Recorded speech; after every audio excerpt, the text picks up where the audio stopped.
Good evening, Year 12s. It's Miss Brooks here. I was reading through a few drafts on the truth essay, and I had a bit of a brainwave, and I've done a few different paragraph plans here that I'll just quickly go through.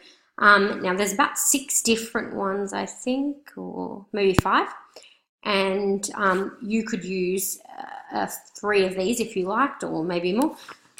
Interchangeably depending on how you make them fit your question. Really based around this idea of the truth is rarely simple, discuss, but there are plenty of truth kind of questions that it would be applicable for. So the first one is one that we have talked about in class, but it's about the blurring of fact and fiction in hybrid documentary. So Polly challenges the traditional conventions of the documentary film by embedding genuine and recreated home movie footage, both shot on Super 8 film, in an attempt to obscure the boundary between fact and fiction in the story of Diane. So I would first talk about the fact that the storytellers each give a testimony, and these are kind of equally weighted. Now, I've talked about this a little bit, but when I say equally weighted, what I mean by that is when anybody makes a contribution to the story, it's not challenged by Polly. She might line it up next to somebody that says something contradictory, but that person themselves is not questioned about how true or accurate their memory is. It's just simply laid out there. Now, that doesn't mean that everybody gets the same amount of screen time. For example, Michael gets a lot more of the kind of narrative than other people, like, for example, a woman called Claire Walker, who we haven't talked much about. But Claire's contribution is equally as valid as Michael's or Anne Tate's or anybody else. So I'd start talking just briefly about that idea of the testimonies being equally weighted. And for example, Mark, who's her son, reflects on the fact that she juggled a lot of things, that she was a busy person, but that she was able to manage them. This is contrasted with what Mort says about her life being in a disarray, and kind of she was always trying to fix it and making people come and help her fix it. Both stories are evidenced, so both Mark and Mort's, by faux footage, and that is recreations, which are authored by Sarah Polley, because she's the director of those. She makes that footage up to insert into the film. However, because this footage so closely resembles the original film, it's only later, when the reality of Sarah authoring these recreations comes to light, that audiences are left to consider what is true and what is not. And that comes about kind of 2/3 of the way through the film, when you see the behind-the-scenes footage of Sarah directing Rebecca Jenkins. So you might even talk about that if you like. The audience's experience, therefore, is similar to or parallels Sarah's in the fact that there is a confusion about what is true and what is not. And you could say a confusion. Or one of those other quotes from the Elias Grace quote about like a wreckage or a splintering, this kind of myriad of events that you can never kind of put back together. It shows that if Sarah has this democratic approach where everybody's equally weighted to autobiographical film, because that's her approach, is democratic, fair, then reaching a single objective truth is not possible, nor is it something Sarah thinks exists, because she thinks the truth is ephemeral and hard to pin down. Okay? But she intentionally blurs this line because she thinks that there isn't such a thing as a single objective truth. And it's more like this. So that's one idea. My second one was to talk about the impact of truth. Now, this isn't something we've talked about, but it's something interesting nonetheless. So the revelation of Diane's infidelity and the fact that her biological father was a fellow actor and not the man who raised Sarah has a powerful impact on her siblings. It is a truth that begets other truths. Now, this is a quote from Sarah's sister, Susie, and it leads into the revelation that all 3 girls, Susie, Sarah, and Joanna, became divorced from their husbands in the years following the revelation or the realization that Diane had been unfaithful and had conceived Sarah outside of her marriage to Michael. So Polly's sisters and her brother John and her father Michael are all sympathetic to Diane's behaviour and her choices. However, Mark is shocked by this revelation has a different impact on him. He accuses her of being reckless and irresponsible and claims that it's really a lesson for all of them in birth control. And from that lesson, what he learns is to solidify his family. He wanted to strengthen it and double down and make sure that they stayed together and that he was a good father and that his wife was loved and all those kinds of things. That's my reading of it. However, for his sisters, like I said before, the truth seems to alter the way they perceive their relationships with their husbands, because Susie says a truth like that begets other truths. Okay? And so in the present, it affects their relationships in the present, and ultimately all three divorce their husbands. And I don't know what the truths were that came out in their marriages, but it seems like maybe a truth about whether they were satisfied themselves within their marriage and whether they were comfortable in them. And ultimately they felt like they weren't, and therefore they all divorced. So for the end of that paragraph, you need to link it back to the prompt, this idea that truth isn't simple and it can make life far more complicated, because one truth reveals another. It's kind of a domino effect, which can be harder to face, these other truths that come out of the kind of spiral or domino that you go down when one is revealed. All right, a third idea. The truth is complicated by the fact that many of the storytellers are performers and the interrogations themselves are a performance, though within there are moments of raw and irrefutable truth. So I think that some of these people are putting on a bit of a show when they're in front of the camera. Whether intentional or not, I think that they are. But I think there are moments where unquestionably they are absolutely being honest and true. And I think Polly conveys that in the way that she frames them and edits the film.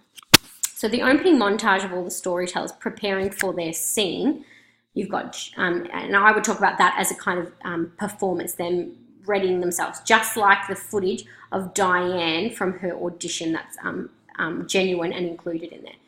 But John calls kind of showtime, and that's at 3 minutes 40. The volume is increased, and the song is Skinny Love. And the film slides through more images from behind the scenes of these storytellers preparing. So as if it's like a show, a performance that he's putting on and the others are putting on.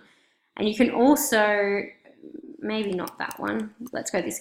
Mark says, how are my breasts? And John says, what's my frame? And Susie says, I feel like I'm sweating, as she nervously tugs at her top while perched on the couch.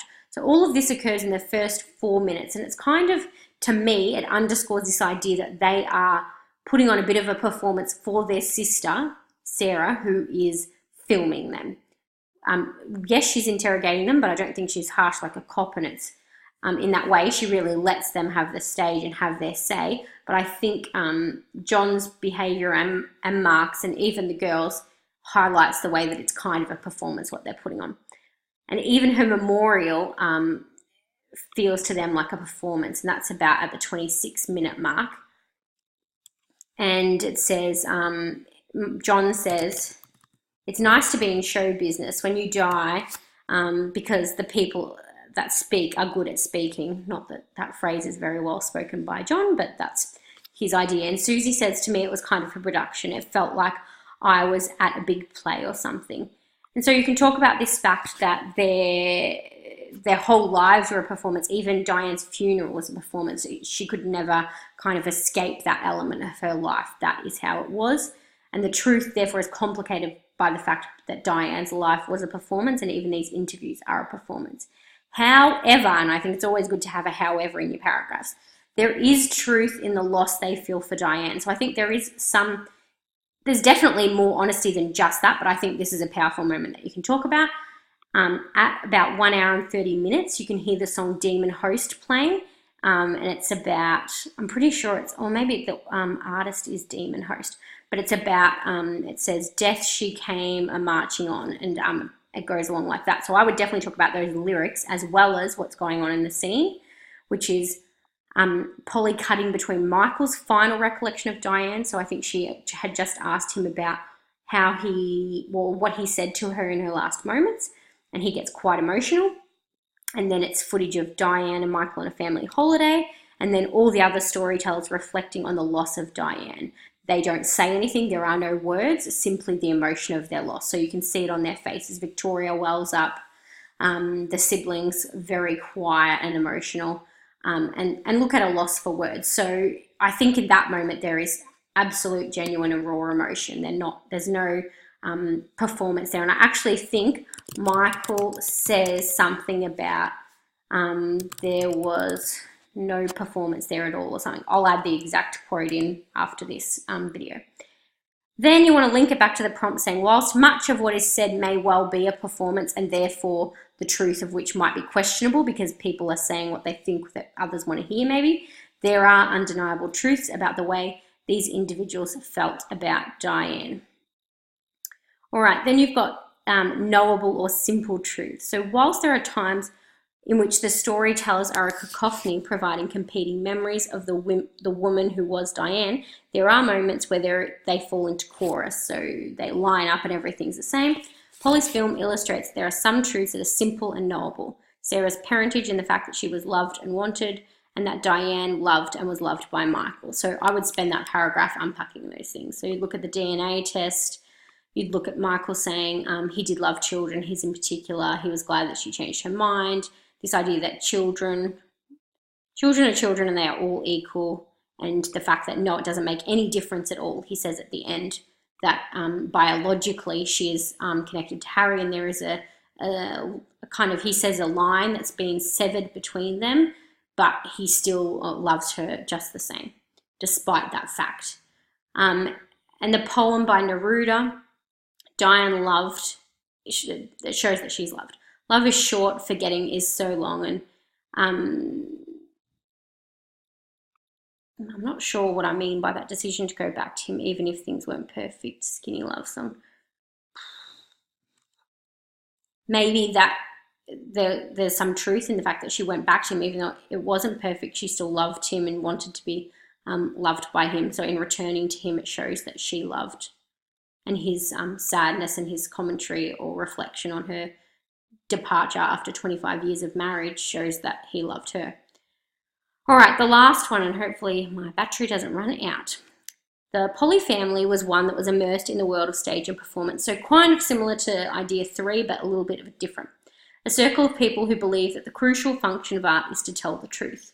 However, the meta-narrative layer, and that's the layer where you can see the story being created, and that's like Sarah directing her father, then Sarah behind the scenes in the interviews, all that, in the film allows Polly to debate who the conveyor of the truth might be and the means by which it can be communicated, with the ultimate conclusion that under Polly's direction, the truth must include the whole picture regardless of the discrepancies that leave us with a sense of confusion. That sentence is too long, but the two ideas basically are that there's this ongoing debate, and you can talk about Harry, Michael and Sarah kind of duking it out, but then you might end, I might put that as kind of your conclusion to that paragraph instead. Ultimately, under Polly's direction, the truth must include the whole picture regardless of discrepancies.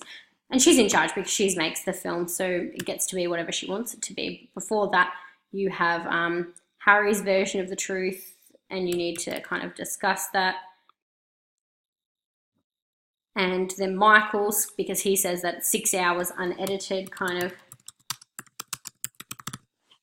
Harry thinks it's just him and he's kind of selfish about that. And then, but Sarah believes that it's about having this kind of democratic approach. We'll come back to that idea. Everybody gets equal weight and they all need to contribute because all of them can show some fragments of her life and therefore try to build a whole. Not that it's possible, but fill that void that Diane leaves. All right, under 15 minutes. I think that's a successful screencast. Good luck, guys. I would imagine this topic will probably appear in the practice / the actual SAC, so I'd be buffing up your knowledge in this area. Good luck.